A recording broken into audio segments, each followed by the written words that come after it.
আমি ঝোপের মধ্যে বসেছে একটা আনন্দ উল্লাস প্রকাশ করার জন্য।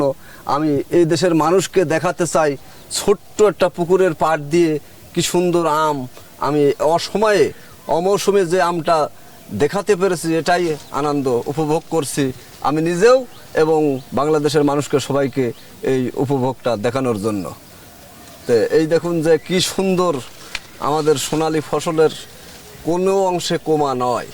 এছাড়াও আমরা এই পুকুরের পাড়ে একটু দেখাই ঘুরে চিত্রটি, আমের মাঝে মাঝে দেখেন পেঁপের গাছ, ওই যে পেঁপের গাছ দেখছেন, পেঁপে গাছ কিন্তু আমাদের অলরেডি হয়ে আছে।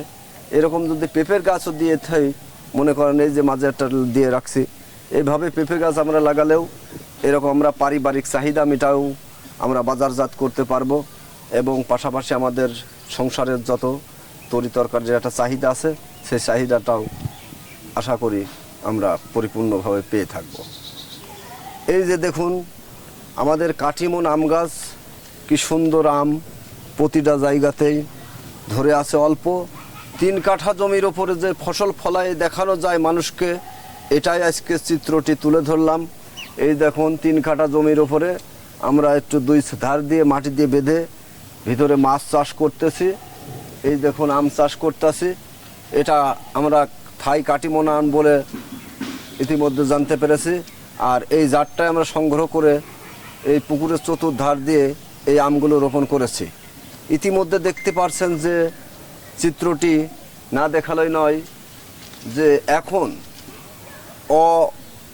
মৌসুমে যে এত পরিমাণ কাটিমন আম হয় সেটা কখনোই কল্পনা করা যায় না, কিন্তু বাস্তব চিত্রটাই তুলে ধরলাম। যেটা দেখতে পারছেন পুকুরের চতুর্পাশ ঘিরে যে কাটিমন আম আমরা উৎপাদন করেছি, আমরা যদি বাংলাদেশের মানুষ সবাই এরকম সচেতন হয়ে আমরা যদি এরকম থাই কাটিমন আম 12 মাস আমরা ফলাতে পারবো, আমের চাহিদা পাশাপাশি মিটবে এবং পাশাপাশি আমাদের আর্থিক যে সংকটটা সেটাও মুছবে। তো আমি আশা করি এরকম ধরনের ছোট পরিসরে জায়গা হলেও আমরা যে আমগুলো উৎপাদন করে দেখাতে পেরেছি, এই রকম সবাই যদি আমরা উদ্যোক্তা নিয়েই নিচে মাছ উপরে মনে করেন এরকম কাটিমন আম দিয়ে সাজায়ে পুকুরটা রেখেছি।